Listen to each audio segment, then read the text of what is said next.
శ్రీ పరాభవ నామ సంవత్సరం ఉత్తరాయణం నిజ జ్యేష్ఠ మాసం కృష్ణపక్షం గ్రీష్మ ఋతువు పాడ్యమి మంగళవారం జూన్ 30వ తేదీ.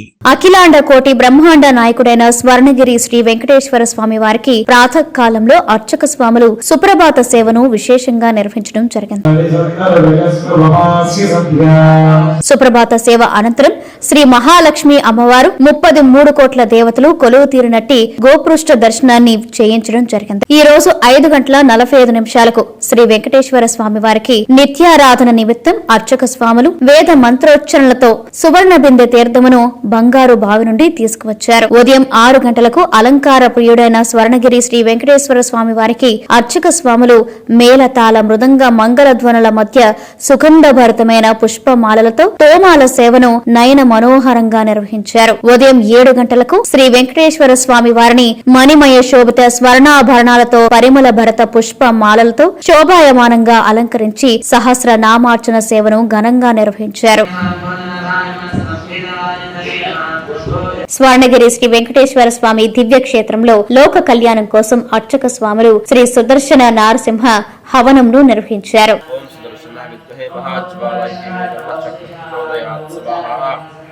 జ్యేష్ఠమాసం జ్యేష్ఠ నక్షత్రాన్ని పురస్కరించుకుని శ్రీ పద్మావతి అమ్మవారు శ్రీ గోదాదేవి సమేత శ్రీ వెంకటేశ్వర స్వామివారి ఉత్సవమూర్తులకు 108 పవిత్ర కలశాలతో జ్యేష్ఠాభిషేక మహోత్సవం అత్యంత వైభవంగా నిర్వహించబడింది.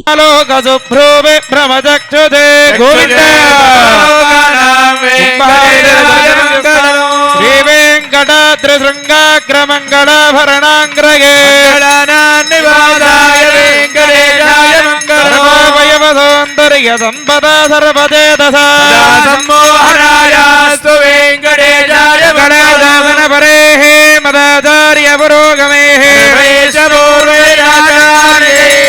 సత్కృతాయాస్తు మంగళం. శ్రీ వెంకటరమణ గోవింద గోవింద, గిరివాస గోవింద, యాదాద్రి తిరుమలేశ గోవింద గోవింద గోవింద. ప్రతిరోజు స్వర్ణగిరి దివ్యక్షేత్రంలో అఖిలాండ కోటి బ్రహ్మాండ నాయకుడి అన్నప్రసాద వితరణలో భాగంగా ఈ రోజు సుమారు 5,000 మందికి పైగా భక్తులు నిత్యాన్న ప్రసాదాన్ని స్వీకరించారు.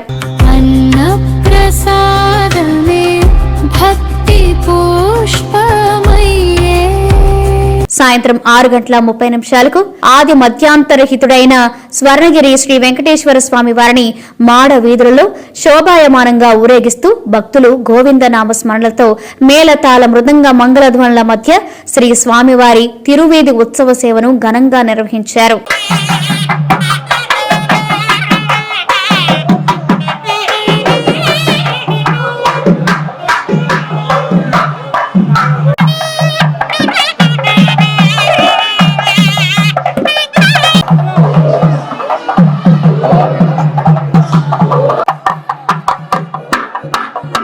తిరువీధి ఉత్సవ సేవ అనంతరం శ్రీ వెంకటేశ్వర స్వామి వారు దేదీప్యమానంగా వెలుగుతున్న సహస్ర దీప కాంతల మధ్య ఊయలలో ఆసీనులై భక్తులకు దర్శనమిచ్చారు. అర్చక స్వాములు వేద మంత్రోచ్చరణలతో శ్రీ స్వామివారిని ఆర్చించి కర్పూర మంగళహారతులు సమర్పించారు. భక్తులు నయనానందకరంగా శ్రీవారిని దర్శించుకున్నారు.